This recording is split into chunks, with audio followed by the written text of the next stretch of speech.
Hi you guys, welcome back to Storytime. Right, today's story was another request and I was asked, do I have any Mr. Men books? So I had a quick look and I found Mr. Small's Big Dream and it's by Roger Hargreaves. Right, you ready? Can you see the lights and hear the music? The fair has come to town. And on this beautiful spring morning, Mr. Small, Little Miss Greedy, Mr. Skinny and Mr. Busy were on their way to the fair. Have you ever been to a fair? It's really fun. I like the fair. If you want to see the most amazing things, follow me, cried Mr. Small. There's an animal trainer who gets wild animals to perform tricks right before your very eyes. Incredible. Sounds fun. But Mr. Small's friends were much more interested in the bumper cars. Move out of the way, Mr. Small, called Mr. Busy as he sped past. This isn't for small people like you. Oh no, look at him. Because of course, Mr. Small is so very small. And bumper cars are just too big for him. They're too fast, they're too noisy, and most definitely too big. Poor Mr. Small. Look at his face. He looks very sad, doesn't he?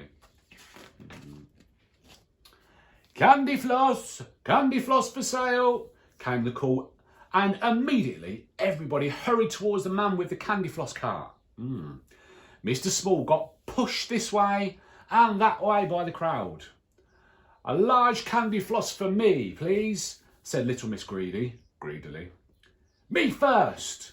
I'm in a terrible hurry, said Mr. Rush. I'll have candy floss with 2 sticks so that I can hold on to it better, said Mr. Clumsy. Please, could I have a small candy floss? Asked Mr. Small in his very small voice. But nobody heard him. Poor Mr. Small. Oh. A little further along, a man was calling out to the crowd. Roll up, ladies and gentlemen. Is there anyone who dares to challenge the strongest man in the world? He's a marvel. He's a giant. See for yourselves. Roll up. Oh, look, he does look strong, doesn't he? What are you waiting for, Mr. Busy? Teased Little Miss Greedy. Aren't you going to challenge the strongest man in the world? I'm far too busy, replied Mr. Busy hurriedly. Perhaps we should send Mr. Small. This, of course, made everyone laugh. Everyone except for Mr. Small, who tried to make himself even smaller than usual. Poor Mr. Small. But much to the relief of Mr. Small, his friends moved away from the strongest man in the world and went into the Hall of Mirrors. Being a fair, the mirrors in the Hall of Mirrors were no ordinary mirrors, of course. As Mr. Skinny soon found out what's happened to him. There he is there. What's happened in the mirror? He's not Mr. Skinny anymore, is he? He's really wide. And as for Mr. Small, he was completely transformed. As he stared at the enormous reflection, he began to dream about how different his life could be if only he wasn't so small. Look at him. He is huge. Look.